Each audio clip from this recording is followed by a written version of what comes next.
Как этот ветер грузин не крылат, с надтреснутою дыней схож закат, и хочется подталкивать слегка катящиеся вяло облака.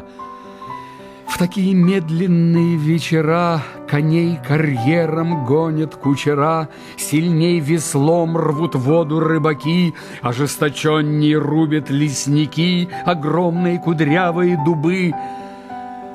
А те, кому доверены судьбы вселенского движения и в ком всех ритмов бывших и небывших дом, слагают окрыленные стихи, расковывая косный сон стихий.